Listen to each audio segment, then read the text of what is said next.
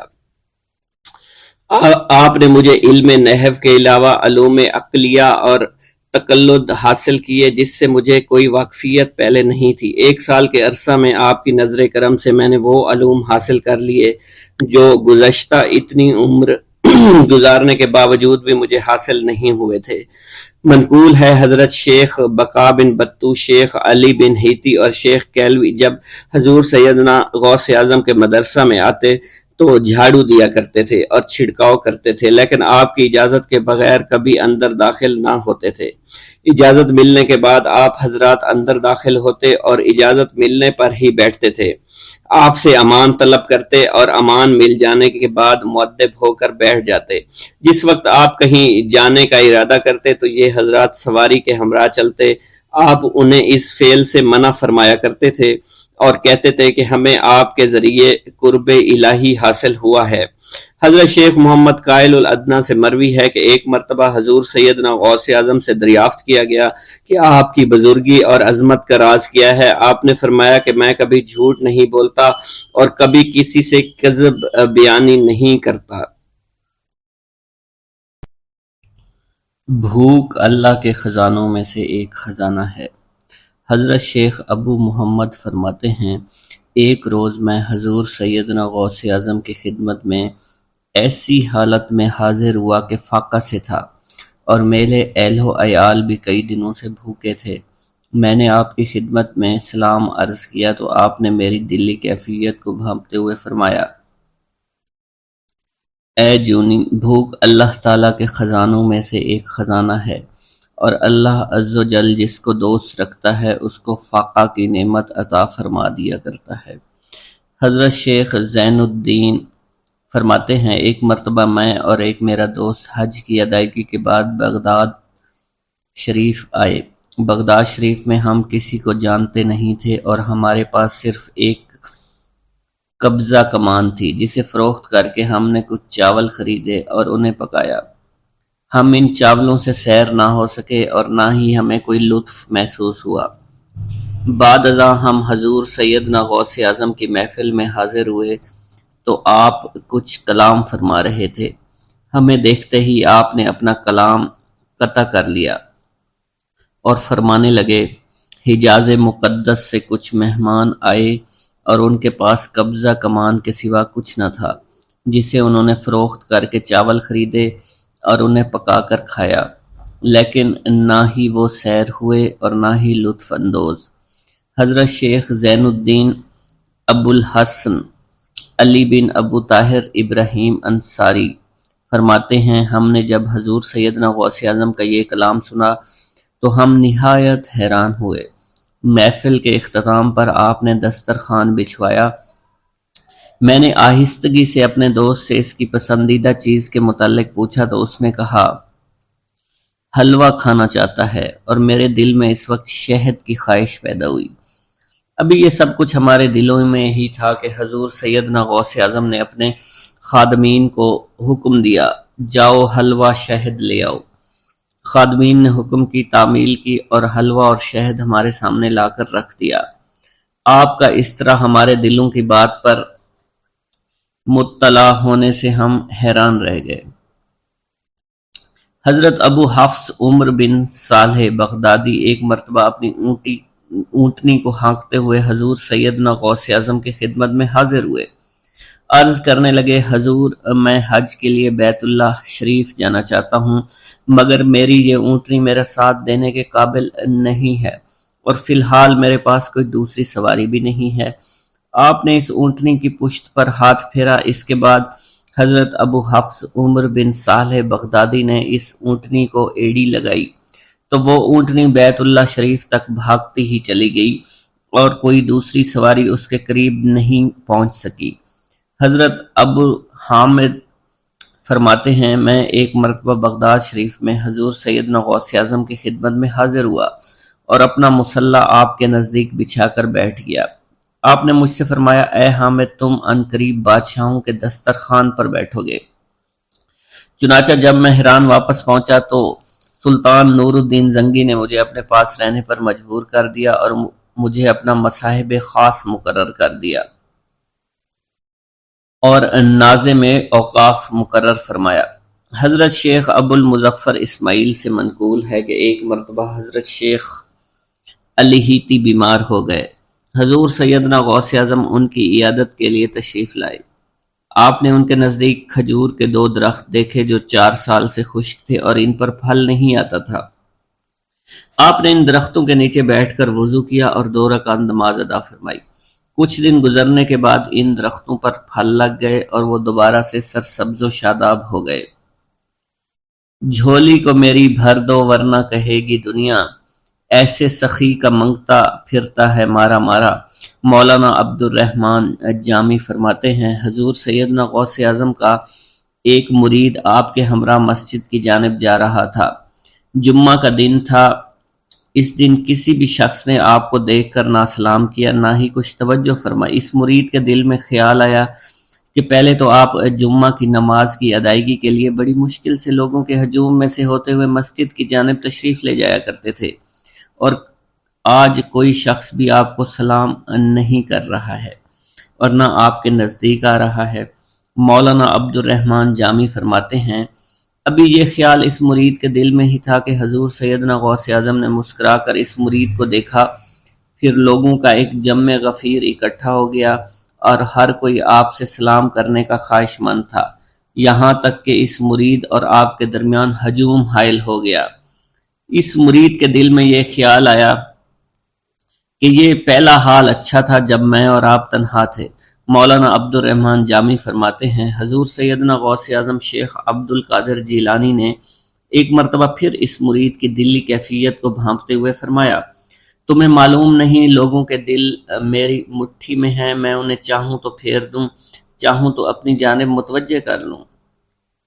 ایک مرتبہ ایک عورت حضور سیدنا غوث اعظم کی خدمت میں بیٹے کو لے کر حاضر ہوئی۔ عرض کیا میرے اس بیٹے کو آپ سے دلی لگاؤ ہے، آپ اسے اپنی غلامی میں قبول فرما لیں، میں اللہ عز و جل اور آپ کی خاطر اپنے بیٹے پر اپنے حق کو معاف کرتی ہوں۔ آپ نے اس لڑکے کو قبول فرما لیا۔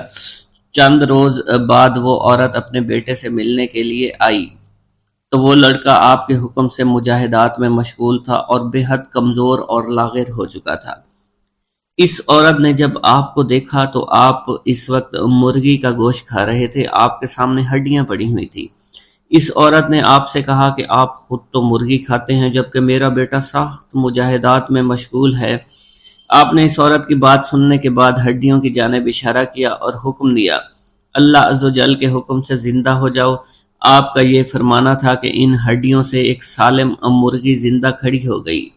آپ نے فرمایا کہ جب تیرا بیٹا اس منزل پر پہنچ جائے گا تو پھر جو چاہے گا کھائے گا۔ منقول ہے ایک مرتبہ حضور سیدنا غوث اعظم کو اللہ عز و جل کی جانب سے حکم ہوا کہ 700 مردوں اور 700 عورتوں کو واصل باللہ کریں۔ آپ نے اللہ کے اس فرمان کے مطابق مجمع عام میں نظر دوڑائی تو مجمع میں سے 700 مرد اور 700 عورتیں علیحدہ ہو گئیں۔ آپ نے ان پر نگاہ ولایت ڈالی تو وہ سب واصل اللہ ہو گئے۔ حضور سیدنا غوث اعظم مدینہ منورہ میں حضور نبی کریم کے روضہ مبارک پر حاضری دینے کے بعد با پیادہ بغداد شریف واپس تشریف لا رہے تھے۔ راستے میں ایک چور جو کہ ناکہ لگا کر کسی مسافر کا انتظار کر رہا تھا، اس نے آپ کو قریب آنے پر روک لیا۔ آپ نے اس چور سے دریافت کیا تم کون ہو؟ اس نے کہا دیہاتی ہوں۔ آپ کو بذریعہ کشف اس کی بدنیتی کی خبر ہو چکی تھی۔ اسی دوران اس چور کے دل میں خیال پیدا ہوا کہ یہ غوث اعظم ہوں گے۔ آپ نے اس کے دل کی بات کو بھانپتے ہوئے فرمایا کہ میں عبد القادر ہوں۔ چور نے جب آپ کی بات سنی فوراً قدموں میں گر پڑا اور معافی کا خواستگار ہوا۔ آپ کو اس کی حالت پر ترس آ گیا۔ آپ نے اللہ عز و جل کے حضور اس کے لیے دعا فرمائی تو ندائے غیبی سنائی دی، اے غوث اس چور کو سیدھے راستہ دکھاتے ہوئے قطب بنا دو۔ آپ نے اس چور کی جانب نگاہ دوڑائی تو آپ کے فیض روحانی سے قطب کے درجے پر وہ فائز ہو گیا۔ حضرت شیخ ابو عباس خضر بن عبداللہ بن یحییٰ حسینی فرماتے ہیں، ایک مرتبہ میں نے خلیفہ ابو المظفر یوسف عباسی کو حضور سیدنا غوث اعظم شیخ عبد القادر جیلانی کی خدمت میں موجود پایا۔ اس نے آپ سے کسی کرامت کو دیکھنے کی درخواست کی اور کہا کہ اس سے میرا دل مطمئن ہو جائے گا۔ حضور سیدنا غوث اعظم حضرت سیدنا شیخ عبد القادر جیلانی نے خلیفہ سے پوچھا کہ تو کیا چاہتا ہے؟ اس نے کہا کہ ایک سیب، اور اس وقت عراق میں سیبوں کا موسم نہ تھا۔ آپ نے اپنے دست مبارک فضا میں بلند کیا اور دیکھتے ہی دیکھتے آپ کے ہاتھ میں 2 سیب آ گئے۔ آپ نے ایک سیب ابو المظفر کو دیا اور دوسرا خود رکھ لیا۔ ابو المظفر نے جب اپنا سیب چیرا تو اس میں سے کیڑا نکل آیا۔ اس نے جب اپنا سیب چیرا تو یہ اندر سے سفید تھا، اس میں سے کستوری کی خوشبو آ رہی تھی۔ ابو المظفر نے وجہ دریافت کی تو آپ نے فرمایا، اس سیب میں سے کیڑا اس وجہ سے نکلا کیونکہ اس سیب کو ظالم کا ہاتھ لگا ہوا تھا۔ حضرت شیخ ابو محمد سے مروی ہے، ایک مرتبہ میں حضور سیدنا غوث اعظم کی خدمت میں بغداد شریف حاضر ہوا۔ کچھ دنوں تک آپ کے ہاں قیام پذیر رہا اور روحانی فیوز و برکات سے مالا مال ہوا۔ بعد ازاں جب میں واپس اپنے ملک مصر روانہ ہونا لگا تو آپ نے مجھ سے فرمایا کہ کبھی کسی سے کوئی چیز مت مانگنا۔ پھر آپ نے اپنی انگشت شہادت میرے منہ میں ڈالی اور فرمایا کہ اسے اچھی طرح چوسو۔ چنانچہ میں نے آپ کے فرمان کے مطابق ایسا ہی کیا۔ جب میں آپ سے اجازت لینے کے بعد واپس اپنے ملک مصر روانہ ہوا تو بغداد شریف سے مصر تک کی طویل مسافت کے دوران مجھے کچھ بھوک محسوس نہیں ہوئی، اور میں جوں جوں آگے بڑھتا رہا اپنے جسم میں توانائی کو پہلے سے زیادہ پاتا۔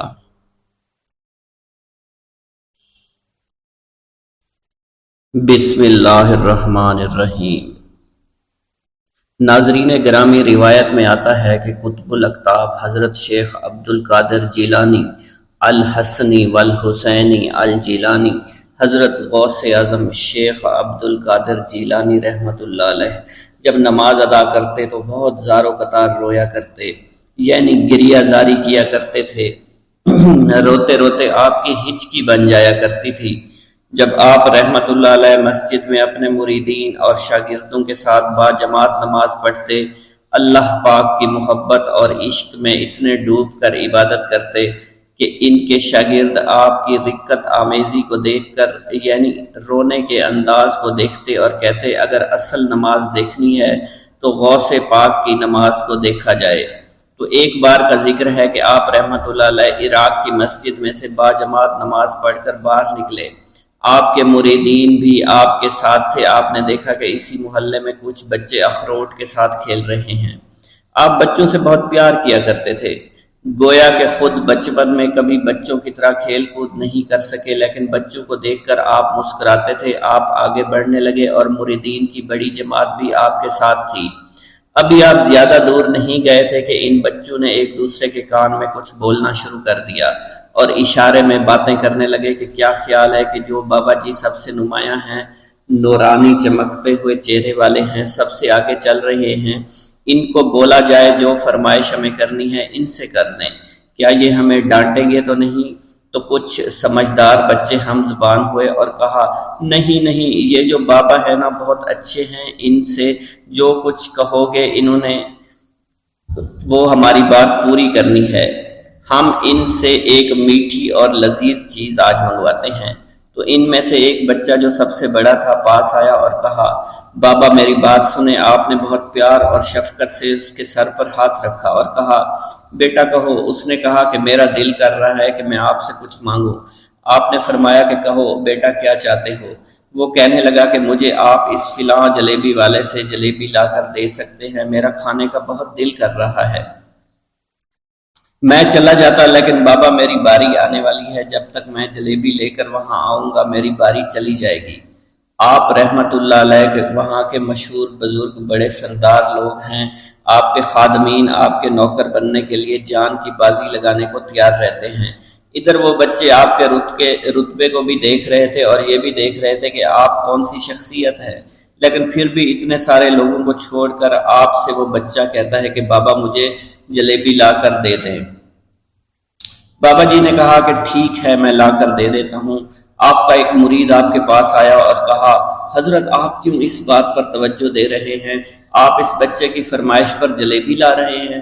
حضرت آپ پر میری جان قربان ہو، میں اس بچے کو جلیبی لا کر دے دیتا ہوں۔ آپ رحمت اللہ علیہ نے اسے اپنے ہاتھ کے اشارے سے منع فرمایا اور کہا اس نے مجھ سے کہا ہے نا تو میں ہی اس کی خواہش کو پورا کروں گا۔ پھر آپ رحمت اللہ علیہ اس جلیبی والے کے پاس تشریف لے گئے اور جلیبی والا کچھ دیر پہلے اداس بیٹھا ہوا تھا۔ آپ رحمت اللہ علیہ اس کی دکان میں تشریف لے گئے تو وہ خوشی خوشی سے جھومنے لگا۔ آپ رحمت اللہ علیہ نے اس جلیبی والے سے جلیبی لی، اس نے خوشی خوشی آپ رحمت اللہ علیہ کے ہاتھوں میں جلیبی تھما دی۔ وہ آدمی لگ بھگ 70 سال کا تھا، اس بڑھاپے میں بھی وہ کام کرنے پر مجبور تھا۔ اس کی آنکھوں میں آپ رحمت اللہ علیہ کو دیکھ کر آنکھوں سے آنسو آ گئے۔ اس نے روتے ہوئے کہا اللہ کا لاکھ لاکھ شکر ہے، اس نے میری دعا سن لی۔ آپ نے میری دکان میں قدم رکھے تو کئی دنوں سے آپ کے انتظار میں یہاں بیٹھا ہوا تھا۔ میں جانتا تھا کہ آپ ضرور میری دکان پر تشریف لائیں گے۔ آپ رحمت اللہ علیہ نے فرمایا تمہیں کیسے پتا تھا کہ میں تمہاری دکان پر آؤں گا؟ وہ کہنے لگا کہ حضرت عرصہ ہوا ہے، کئی مہینوں سے میرا کاروبار نہیں چل رہا تھا، میرا کاروبار دن بدن ٹھپ ہوتا جا رہا تھا، فاقوں تک کی نوبت آ گئی تھی۔ مجھے اپنی فکر نہیں تھی لیکن اپنے چھوٹے چھوٹے بچوں کی تھی۔ اس بڑھاپے میں اللہ تعالیٰ نے اولاد تو دی لیکن ان کو پالنے کا کوئی بندوبست نہیں ہو رہا تھا۔ میں نے اپنی اس پریشانی کا ذکر کسی سے کیا تو اس نے کہا کہ عراق کے ایک شہر میں چلے جاؤ، وہاں پر کوئی ایک فقیر ہے، اس سے دعا کراؤ، وہ جس کے لیے دعا کرتے ہیں اس کا کام بن جاتا ہے۔ میں اتنا پریشان تھا کہ اس آدمی کے کہنے پر اس فقیر سے ملنے چلا گیا۔ اس کی تلاش کر کے میں نے اس سے کہا تم میرے لیے دعا کرو تاکہ میرے کاروبار میں ترقی ہو جائے اور میرے رزق میں برکت ہو جائے اور تنگ دستی دور ہو جائے تاکہ میں بیوی بچوں کا پیٹ پال سکوں۔ فقیر مجھے دیکھ کر کہنے لگا کہ تم پیران پیر غوث اعظم دستگیر رحمت اللہ علیہ کو نہیں جانتے؟ میں نے کہا میں نہیں جانتا۔ وہ کہنے لگا حیرت ہے کہ تمہیں یہ پتہ نہیں کہ تم ان کو جانتے ہی نہیں کہ ولیوں کے سردار ہیں۔ میں تو بہت چھوٹا سا فقیر ہوں، میری دعاؤں میں اتنا اثر نہیں کہ وہ غوث اعظم رحمت اللہ علیہ ہیں، جس کے لیے بھی دعا کریں اس کا بیڑا پار ہو جایا کرتا ہے، اور جب اس دور میں غوث پاک رحمت اللہ علیہ خود موجود ہے تو پھر ہمارا کیا مقام ہوگا ان کی دعا کے آگے؟ ہماری دعا کچھ بھی نہیں ہے۔ میں نے کہا اگر یہ بات ہے کہ آپ سے بڑا کوئی بزرگ ہے تو مجھے بتائیے کہ غوث پاک رحمت اللہ علیہ مجھے کہاں ملیں گے اور میں کہاں جاؤں ان سے ملنے کے لیے؟ وہ کہنے لگا کہ وہ جیلان میں ہیں، تم ادھر جاؤ، ہماری کیا جرت کہ آپ کے لیے دعا کریں۔ آپ رحمت اللہ علیہ جس کے لیے بھی دعا فرماتے ہیں اس کا بیڑا پار ہو جاتا ہے اور اس کو کہیں بول جانے کی ضرورت نہیں ہوتی۔ حضور جب اس فقیر نے مجھے یہ بات کہی تو فوراً جیلان شریف میں آ گیا اور یہاں پر میں نے آپ کی تلاش شروع کی۔ آج دیکھیے آپ خود بخود میری دکان پر تشریف لائے ہیں۔ اب دیکھیے کہ آپ کے آنے سے کیسا نور میری دکان میں آ گیا ہے۔ حضور میرے حق میں دعا فرما دیجئے، اللہ پاک میری زندگی کو آسانیاں عطا فرمائے، مجھے اپنی بیوی اور بچوں کی بہت فکر ہے۔ آپ رحمت اللہ علیہ نے فرمایا پریشان ہونے کی ضرورت نہیں، اللہ تعالیٰ سب معاملات ٹھیک فرما دے گا۔ یہ کہہ کر آپ تشریف لے گئے، اس بچے کے پاس آئے اور اس کے ہاتھ میں جلیبی تھما دی۔ ابھی وہاں سے جانے والے تھے، دوسرا بچہ آیا، اس نے کہا کہ بابا آپ نے اسے تو جلیبی لا کر دی ہے، مجھے بھی لا کر دیں۔ آپ نے اس سے بھی تسلی دی اور کہا میں تمہیں بھی جلیبی لا کر دے دیتا ہوں بیٹا۔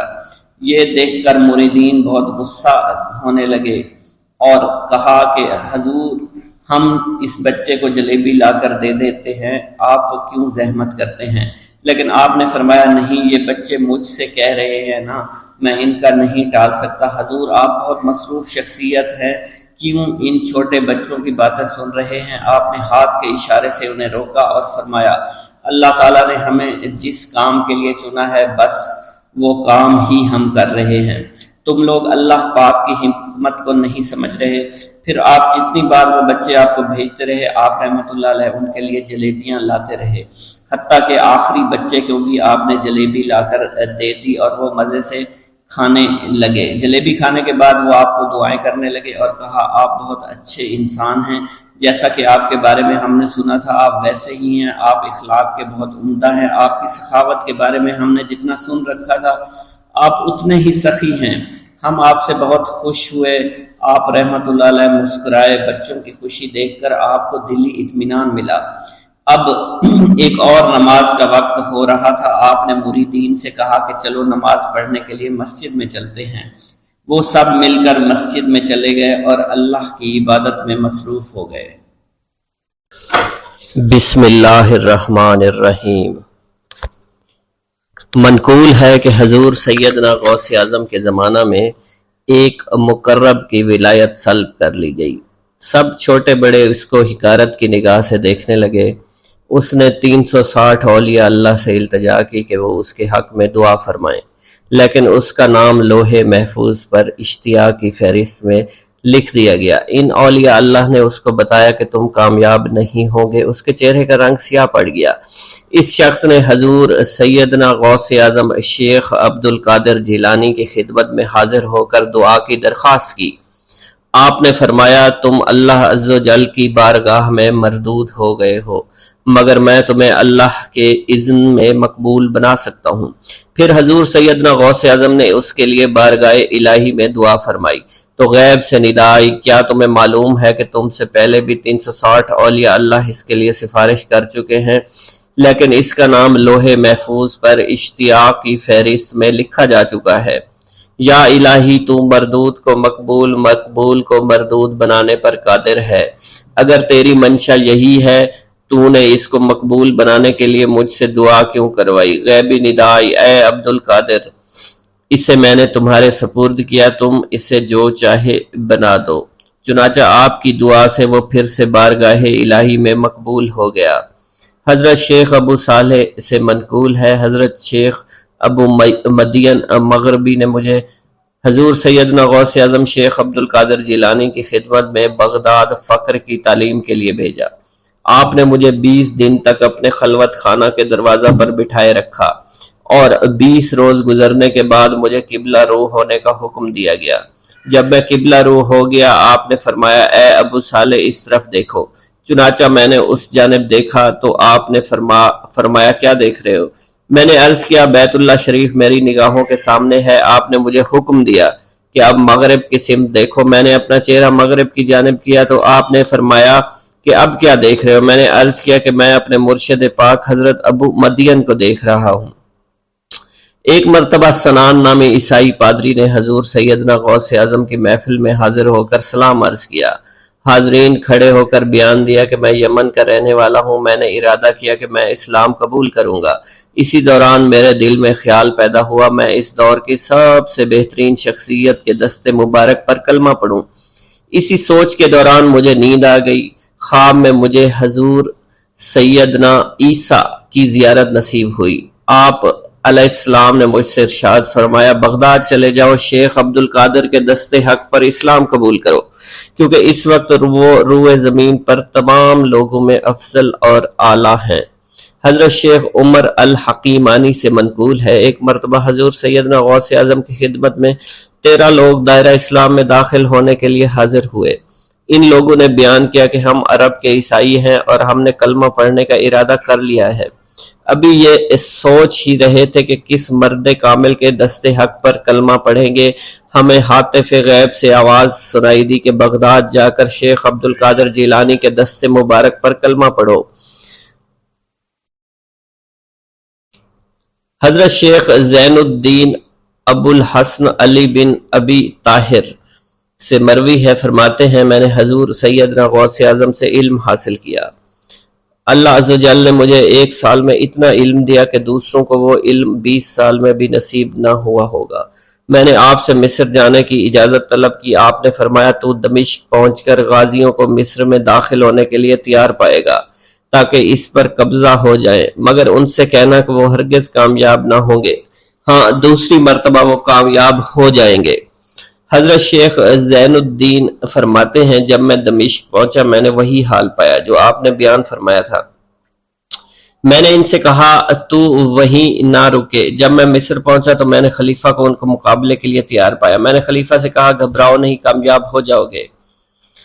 وہ فرماتے ہیں خلیفہ نے مجھے اپنا ندیم خاص مقرر فرمایا اور اپنے ہر راز سے مجھے واقفیت دے دی۔ پھر دوسری مرتبہ غازی آئے، انہوں نے مصر پر قبضہ کر لیا۔ مجھے حضور سیدنا غوث کے مطابق قول کے مطابق ہر ایک سے 1.5 لاکھ دینار ملے۔ مجھے مصر میں ہر خاص و عام میں مقبولیت حاصل ہوئی اور بے شمار لوگ میرے وعظ سے مستفید ہونے لگے۔ حضرت شیخ ابو الخیر سے منقول ہے، فرماتے ہیں میں شیخ ابو محمد حسن، شیخ ابو قاسم، شیخ ابو حفظ کی خدمت میں حاضر ہوئے۔ آپ نے فرمایا تم سب اپنی اپنی حاجات بیان کرو، میں انشاءاللہ تمہاری حاجات پوری کروں گا۔ شیخ ابو سعید نے کہا کہ میں ترک دنیا اختیار کرنا چاہتا ہوں۔ شیخ ابن قائد وانی نے کہا کہ مجھے مجاہدے کی قوت عطا کر دیجئے۔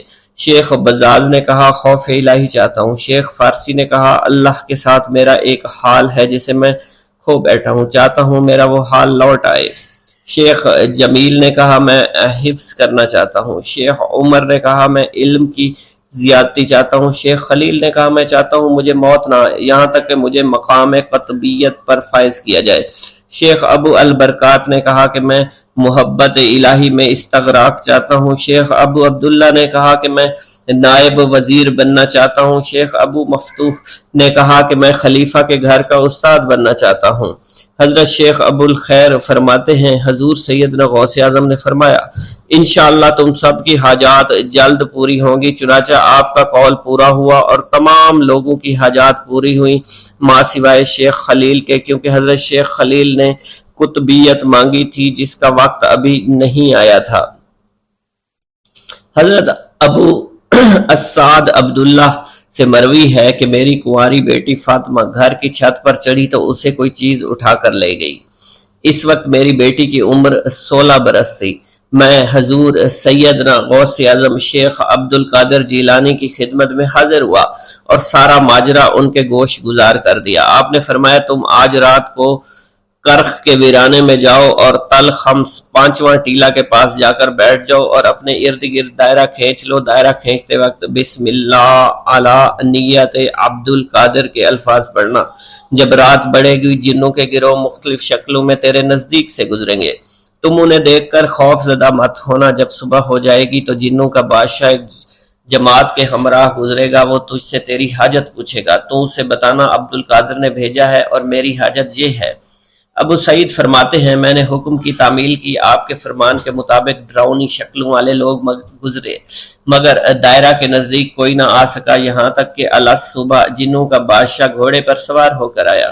اس کے ساتھ ایک کثیر جماعت بھی تھی۔ اس نے مجھ سے کہا میری حاجت پوچھی۔ میں نے اسے حضور سیدنا غوث اعظم کا پیغام پہنچاتے ہوئے کہا اور اپنی حاجت بیان کی۔ میری بات سن کر وہ بادشاہ گھوڑے سے اترا، زمین کو بوسہ دیتے ہوئے دائرہ کے کنارے بیٹھ گیا۔ بادشاہ کے بیٹھتے ہوئی جماعت بھی بیٹھ گئی۔ پھر بادشاہ نے اپنی جماعت کے کچھ لوگوں کو حکم دیا جاؤ جس نے یہ کام کیا ہے اسے میرے پاس لے کر آؤ۔ چنانچہ وہ لوگ ایک سرکش جن کو پکڑ لائے جس کے ساتھ میری بیٹی بھی تھی۔ جنوں کے بادشاہ سے کہا گیا کہ یہ ملک چین کے سرکش جنوں میں سے ہے۔ بادشاہ نے اس جن کو مخاطب کرتے ہوئے کہا کہ تمہیں قطب وقت کے قدموں کے نیچے سے لڑکی اٹھانے کی جرت کیوں کر پیش ہوئی؟ اس سرکش جن نے کہا کہ میں اس لڑکی پر عاشق ہو گیا تھا۔ بادشاہ جن نے اس سرکش جن کو سر قلم کرنے کا حکم دیا اور میری بیٹی مجھے واپس لوٹا دی۔ میں نے بادشاہ جن سے کہا کہ تم نے حضور سیدنا غوث اعظم کا حکم بجا لانے میں کوئی کسر نہ چھوڑی۔ بادشاہ جن نے کہا کہ وہ گھر بیٹھے ہم جیسے سرکشوں کو دیکھ لیتے ہیں، خواہ کتنی ہی دور کیوں نہ بیٹھے ہوں۔ جب اللہ عز و جل کوئی کتب مقرر کرتا ہے تو اسے جن و انس پر قدرت عطا فرما دیتا ہے۔ تفریح الخاطر میں منقول ہے حضور سیدنا غوث اعظم کے وصال کے بعد ایک شخص جو کہ عرصہ دراز سے مرشد کامل کی تلاش میں تھا اور وہ آپ کا شورا سننے کے بعد آپ کی خدمت میں بغداد شریف پہنچا۔ جب اس شخص کو معلوم ہوا کہ آپ وصال فرما گئے ہیں تو وہ آپ کی قبر مبارک پر حاضر ہوا اور آداب زیارت بجا لایا۔ آپ اپنی قبر مبارک سے باہر تشریف لائے، اس کا ہاتھ پکڑ کر اسے سلسلہ عالیہ قادریہ میں بیعت فرما دیا اور اس کی جانب خصوصی توجہ فرمائی۔ حضرت ابو بکر ارکیمی فرماتے ہیں میں ابتدائی عمر میں شتر بانی کا کام کیا کرتا تھا۔ ایک مرتبہ مجھے ایک شخص کے ساتھ حج کرنے کا اتفاق ہوا۔ اس شخص کو یہ خطرہ لاحق ہوا کہ وہ عنقریب مر جائے گا۔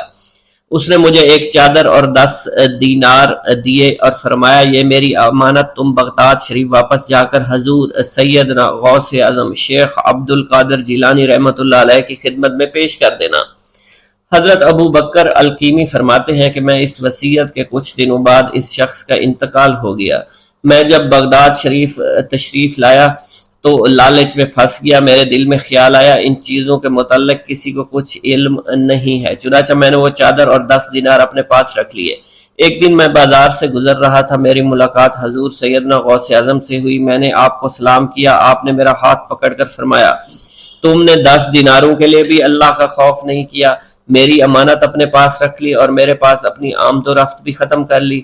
حضرت ابو بکر ارقیمی فرماتے ہیں کہ حضور سیدنا غوث اعظم کی بات سن کر مجھ پر غشی طاری ہو گئی، اور جب مجھے ہوش آیا میں نے وہ چادر اور 10 دینار لا کر آپ کی خدمت میں پیش کیے اور معافی کا خواستگار ہوا۔ واللہ عالم۔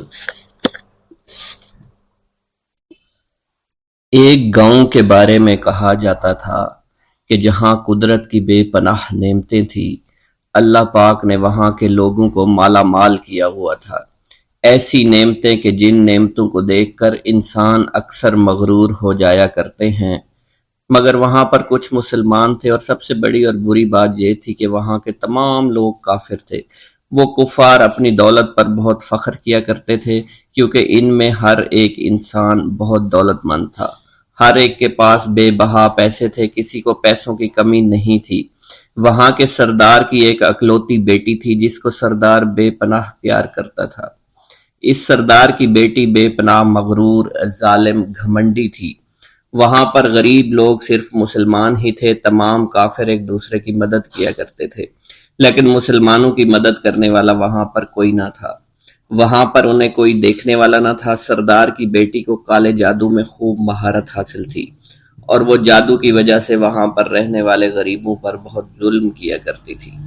تمام مسلمان اس سے بے حد پریشان تھے، اور وہ لوگوں کو غلام بناتی اور مزدور بناتی تھی۔ اگر ان میں کوئی اس کی بات نہ مانتا تو اس کو قیدی بنا کر اپنے اشاروں پر نچایا کرتی تھی۔ اس بستی میں چونکہ اکا دکا مسلمان تھے جن کا کوئی پرسان حال نہیں تھا، کوئی بھی ان کو بچانے والا نہیں تھا۔ جب وہ سردار کی بیٹی کے ظلم حد سے بڑھ گئے تو مسلمانوں میں سے ایک بوڑھے شخص نے اللہ کے حضور گڑ گڑا کر دعائیں کی، اے اللہ ہمارے چند نسلیں جو یہاں پر بچی ہوئی ہیں، ان نسلوں کو تو بچا لے۔ یہ سردار کی بیٹی جس نے ہمارا جینا دشوار کر رکھا ہے، یہاں کوئی بھی انسان ہمارا حال نہیں پوچھتا، اور نہ ہی ہمارے پاس مال و دولت ہے، اور نہ ہی ہمارے پاس جسمانی طاقت بچی ہے۔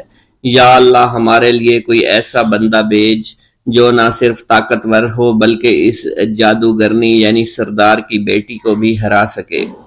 اللہ رب العزت نے اس بوڑھے کی دعا کو قبول فرمایا، اور یوں اس جگہ پر ایک اللہ والے کو بھیج دیا، اور وہ اللہ والے ایسے ہی بستی میں داخل نہیں ہوئے، بلکہ ایک دن کچھ عجیب واقعہ ہوا۔ ان کافروں کا سردار جنگل میں سیر سپاٹے کرتے ہوئے نکلا تھا، بڑی شان سے چلتا ہوا وہ سفر کر رہا تھا۔ اچانک ایک زہریلا سانپ اس کے سامنے آیا۔ اس زہریلے سانپ نے بادشاہ کو ڈس لیا، اور وہ بے ہوش ہو کر زمین پر گر پڑا اور تڑپنے لگا۔ اس کے جو ساتھی تھے انہوں نے جب اپنے سردار کو یوں تڑپتا ہوا دیکھا اور سردار کی غیر حالت دیکھی تو کہ جسے ایک زہریلے سانپ نے کاٹ لیا ہے، تو وہ فوراً اسے اٹھا کر گھر لے آئے تاکہ اسے بچانے کے لیے کچھ کیا جا سکے۔ اس لڑکی نے اپنے باپ کی جب یہ حالت دیکھی تو اپنے آس پاس کے بڑے بڑے حکیموں کو بلایا، لیکن عجیب بات یہ تھی کہ لاکھ کوشش کے باوجود زہر نکالنے میں سارے ناکام ہو رہے تھے، اور زہر تیزی کے ساتھ اس کے جسم میں پھیلتا چلا جا رہا تھا۔ لیکن اسی وقت وہاں ایک درویش کی آمد ہوئی، ایک اللہ والے آئے، ان اللہ پاک نے اس مقصد کے تحت وہاں بھیجا تھا۔ اس اللہ کے ولی نے سردار کے گھر پر پہنچ کر دروازے کو کھٹکھٹایا۔ نوکروں نے پوچھا کون ہو، کس سے ملنا ہے؟ اس نے کہا میں نے سنا ہے کہ یہاں کے سردار کو سانپ نے ڈس لیا ہے۔ نوکر کہنے لگے کہ تمہیں کیسے پتا چلا کہ یہاں کے سردار کو سانپ نے ڈس لیا ہے؟ تم تو ہمیں اجنبی لگتے ہو، ہم نے تمہیں آج تک یہاں نہیں دیکھا ہے۔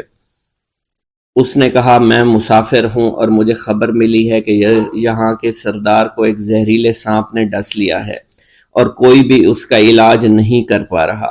نوکروں نے کہا تم کون ہو؟ اللہ والے نے کہا میں حکیم ہوں اور میں ان کے علاج کی غرض سے یہاں آیا ہوں۔ وہ نوکر اللہ والے کی حالت دیکھ کر ہنسنے لگے، کیونکہ آپ نے پھٹے پرانے کپڑے پہن رکھے تھے اور دیکھنے سے بہت غریب معلوم ہوتے تھے۔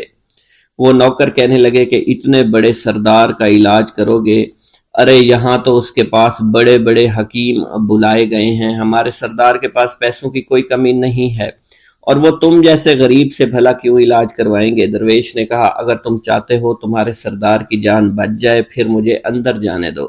غلام کہنے لگا ٹھیک ہے، ہم اندر جا کر اجازت لے کر آتے ہیں۔ نوکر اندر گئے، سردار کی بیٹی سے کہا ایک غریب آیا ہے، کپڑوں سے فقیر معلوم ہوتا ہے، لیکن کہتا ہے میں سردار کا علاج کر سکتا ہوں اور میں سردار کا علاج کروں گا۔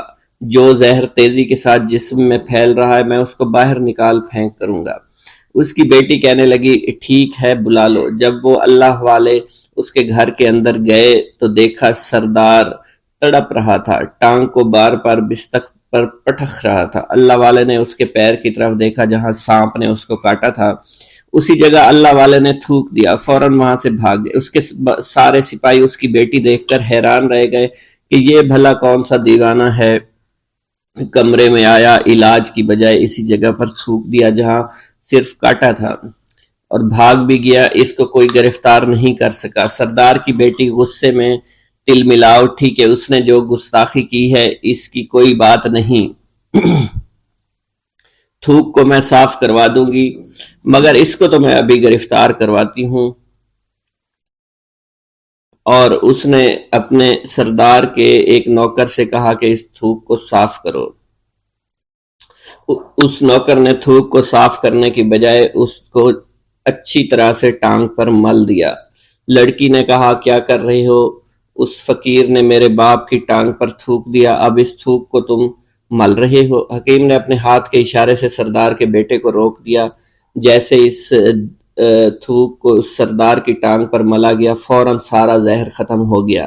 جو ٹانگ کٹنے کے قابل تھی وہ ٹانگ بالکل ٹھیک ہو چکی تھی، جو نیلی پڑ چکی تھی اب اصلی حالت میں آہستہ آہستہ واپس آ رہی تھی۔ اور جب وہ قبیلے کا سردار بالکل ٹھیک ہو گیا، ہوش میں آ گیا، تو حیران رہ گیا۔ اسے بتایا کہ فقیر بابا کے تھوک کی وجہ سے آپ ٹھیک ہوئے ہیں۔ اس نے کہا وہ بزرگ تو ہمارے لیے مسیحا ہے، تم لوگوں نے انہیں جانے کیوں دیا؟ انہیں میرے پاس لے کر آؤ، انہوں نے ہم پر بہت بڑا احسان کیا ہے، ہم اس کے احسان کا بدلہ ضرور چکائیں گے۔ اس کی بیٹی جو خاموشی سے باپ کو دیکھ رہی تھی اس نے کچھ بھی نہ کہا۔ گاؤں کے سردار کے کہنے پر سارے سپاہی اللہ والے کو ڈھونڈنے کے لیے نکل گئے۔ وہ چاروں طرف پھیل گئے لیکن کہیں بھی اللہ والے کا پتہ نہیں چل رہا تھا۔ پھر جب سپاہی تلاش کرتے کرتے جنگل میں داخل ہوئے، وہاں ایک درخت کے نیچے ایک آدمی کو عبادت کرتے ہوئے دیکھا۔ وہ غور سے اس کو دیکھ رہے تھے اور کہہ رہے تھے یہ کس طرح کی عبادت کر رہے ہیں؟ ہم لوگ تو اپنے بتوں کے آگے ہاتھ جوڑتے ہیں، یہ نہ جانے کس کو سجدہ کر رہے ہیں۔ خیر، عبادت کے فوراً بعد اللہ والے کو پکڑ لیا، گاؤں کے سردار کے سامنے پیش کیا۔ وہ کہنے لگا آپ کون ہیں اور کہاں سے آئے ہیں؟ سب سے پہلے تو میں گستاخی کی معافی چاہتا ہوں، میرے لوگوں نے آپ کے ساتھ بڑی بدتمیزی کی، لیکن آپ کی وجہ سے آج میں زندہ ہوں۔ ہم گناہ گاروں کی وجہ سے آپ جیسے لوگوں کو بہت تکلیف ہوئی ہے، اس لیے میں معذرت چاہتا ہوں۔ آپ سے درخواست کرتا ہوں کہ آپ میری طرف سے یہ قیمتی لباس یعنی کپڑے اور عربی گھوڑا قبول کیجئے۔ اللہ والوں نے اس کی طرف مسکرا کر دیکھا اور کہا یہ گھوڑا، یہ لباس بہت قیمتی ہے، مگر یہ لباس پہن کر اس گھوڑے کے لیے گھاس کاٹوں گا تو کیا اچھا لگوں گا؟ سردار نے کہا فکر نہ کریں، گھوڑے کے ساتھ ساتھ ہم آپ کو نوکر بھی دیں گے۔ اللہ والے نے کہا کہ اتنی مال و دولت اور نوکروں کے ساتھ میں اکیلا رہوں گا؟ گاؤں کا سردار بولا حضور آپ کی یہ بات سن کر میں سوچ میں گم ہو گیا ہوں، لیکن یہ میری بیٹی آپ کے سامنے حاضر ہے۔ بیٹی حیرت سے اپنے باپ کو دیکھ رہی تھی کہ میرا باپ اب کیا کہنے والا ہے۔ سردار نے کہا میری بیٹی جسے آپ نے دیکھ لیا ہے اس کی شادی میں آپ سے کر دوں گا، مگر ایک شرط ہے کہ آپ کو اپنے مذہب کو چھوڑنا پڑے گا۔ میرے سپاہیوں نے آپ کو عبادت کرتے ہوئے دیکھا ہے، جہاں تک ہمارے معمولات ہیں ہم بتوں کے آگے سجدہ کرتے ہیں اور ان کی عبادت کرتے ہیں، اور آپ جس کے آگے سجدہ کرتے ہیں وہ اللہ ہے، یعنی آپ مسلمان ہیں، اس لیے آپ کو اپنا مذہب چھوڑنا پڑے گا۔ کیا آپ ایسا کر سکتے ہیں؟ اللہ والے نے کہا کہ مجھے ایک بات بتائیے، آپ سب کچھ دیکھ رہے ہیں، آپ نے مجھے یہ بھی دعا دی کہ میری اولادیں ہوں اور آپ کی نسل آپ کی بیٹی سے چلے گی۔ مجھے ایک بات بتائیں، اگر ان بچوں میں سے کسی بچے کو خدا نہ خواستہ کچھ ہو گیا تو کس کو رونا پڑے گا؟ سردار نے جواب دیا، اگر خدا نہ خواستہ کچھ ایسا ہوا تو رونا مجھ کو ہی پڑے گا۔ اللہ والا نے مسکرا کر کہا، اگر یہ سارا مال لے کر مجھے رونا ہی پڑا تو آپ اپنا گھوڑا، اپنی دولت، اپنی بیٹی، ہر چیز اپنے پاس رکھ لو۔ میں خوش ہوں، میں مسلمان ہوں، میں ٹھیک ہوں۔ اگر یہ تمام چیزیں لے کر مجھے اپنا محلہ چھوڑنا پڑے تو میں اپنی جان دے کر بھی اپنے مذہب کو نہیں چھوڑوں گا۔ جس طرح آپ نے مجھے نوازا ہے، میں اسی رب کے دین کو چھوڑ کر چلا جاؤں گا۔ صرف چند پیسوں کی خاطر میں ہر دن پیسہ نہیں کر سکتا، اور اپنی درویشی میں بہت خوش ہوں۔ اللہ نے مجھے جس مقصد کے لیے بھیجا تھا وہ میرا مقصد پورا ہو جائے گا۔ گاؤں کے سردار نے پوچھا، یہ کہہ کر وہ اللہ والے جانے لگے تو سردار نے درویش کو رک جانے کا کہا اور کہنے لگے، میں نے مال دے کر تمہیں آزمایا اور تمہیں پرکھا، لیکن تم اپنے مذہب کو چھوڑنے پر راضی نہیں ہو۔ اگر تم یہی سب کرنے آئے تھے تو تمہیں اس بات کا ڈر نہیں؟ کیا تم نہیں جانتے ہم کتنے طاقتور ہیں، اور میری بیٹی اپنے عمل میں اتنی ماہر ہے کہ تمہیں یہاں کھڑے کھڑے ابھی جنگلی جانور بنا سکتی ہے۔ اللہ والے نے کہا کہ اس نے جنگلی جانور کمزور لوگوں کو بنایا ہوگا، یہ مجھے جانور بنا کر تو دکھائے۔ اس سے پہلے کہ گاؤں کا سردار اپنی بیٹی سے کچھ کہتا کہ اس پر وار کرو، اللہ والے نے جادوگرنی پر ایسی پھونک ماری کہ وہ اسی وقت ایک بہت بڑی چھپکلی بن گئی۔ وہ کچھ بھی نہیں کر پا رہی تھی، وہ چھپکلی اتنی بڑی تھی کہ وہاں پر جتنے بھی انسان کھڑے تھے ان سب میں سب سے زیادہ اونچا اس کا قد تھا۔ وہ چھپکلی اللہ والے کے پاس آئی، اپنا زہر اس پر اگلنا چاہتی تھی کہ اسی وقت اس نے اس کے منہ پر تھوک دیا۔ تھوکنے کی دیر تھی، وہ چھپکلی جلنے لگی اور جس سے گرمی کی وجہ سے اس کا چہرہ پگھل رہا تھا، اس کا چہرہ جل کر کالا ہو چکا تھا۔ وہ مرنے والی تھی کہ سردار دوڑتا ہوا قدموں میں آ کر گر پڑا اور معافی مانگنے لگا اور کہنے لگا، حضور اس گستاخی کے لیے میں معذرت خواہ ہوں، آپ مجھے معاف کر دو، میں نے سچ میں آپ کو بہت کمزور سمجھا تھا، آپ کو آپ کا مذہب سے ہٹانا چاہا تھا۔ اگر میری بیٹی ٹھیک ہو جائے تو میں سچ کہتا ہوں یہاں پر جتنے لوگ ہیں ہم پوری کی پوری بستی مسلمان ہو جائیں گے۔ اللہ والے نے کہا کہ ہم تمہیں اپنے دین میں شامل کرنے کے لیے یہ سب نہیں کر رہے، بلکہ تم لوگ مسلمان بھائیوں پر جو ظلم کرتے ہو وہ ظلم کو ختم کرنے کے لیے ہم یہاں آئے ہیں۔ ہمارے دین میں جبر اور ظلم نہیں۔ اگر تمہارے بیٹی سے انسان بن کر سدھر جاتی ہے تو اس کو اس کی اصلی حالت میں لانے کے لیے میں خود کو اللہ کی بارگاہ میں پیش کروں گا اور دعا کروں گا۔ سردار کہنے لگا کہ ہاں میری بیٹی اصلی حالت میں اگر آ جائے تو پھر ہم کسی پر ظلم و ستم نہیں کریں گے، اور میں دل سے اپنی بیٹی کے لیے معافی چاہتا ہوں۔ آج سے یہ کوئی بھی جادو ٹونا اور مسلمانوں کو تنگ نہیں کرے گی اور نہ ہی کسی مسلمان پر یہ ظلم اور جبر کرے گی۔ بس آپ اسے دوبارہ سے انسان بنا دے۔ اللہ والا نے چھپکلی پر دوبارہ سے پھونک ماری تو پھر سے انسان بن گئی اور اللہ والے کے قدموں سے وہ لپٹ گئی، کہنے لگی، مجھے معاف کر دیجئے، مجھے معاف کر دیجئے، میں نے اپنے آپ کو بہت طاقتور سمجھا۔ اس لڑکی کا آدھا چہرہ جل چکا تھا اور کالا ہو چکا تھا۔ وہ کہنے لگی کہ آج اپنے باپ کے ساتھ میں آپ کے دست مبارک پر مسلمان ہونا چاہتی ہوں۔ میں وعدہ کرتی ہوں کہ آج سے اس بستی پر کوئی بھی کافر کسی مسلمان کے ساتھ بدتمیزی نہیں کرے گا، زیادتی نہیں کرے گا، ظلم اور جبر نہیں کرے گا، بلکہ ہم سب یہاں مل جل کر رہیں گے اور بھائی چارے کے ساتھ رہیں گے۔ ہم سب مسلمان ہو جائیں گے اور پھر یوں اللہ والے کے ہاتھوں پوری بستی کا سردار اور اس کی بیٹی نے اسلام قبول کر لیا، اور سردار نے اللہ والے سے اپنی بیٹی کا نکاح کر دیا، اور پھر اس بستی میں ہمیشہ کے لیے امن و امان قائم ہو گیا۔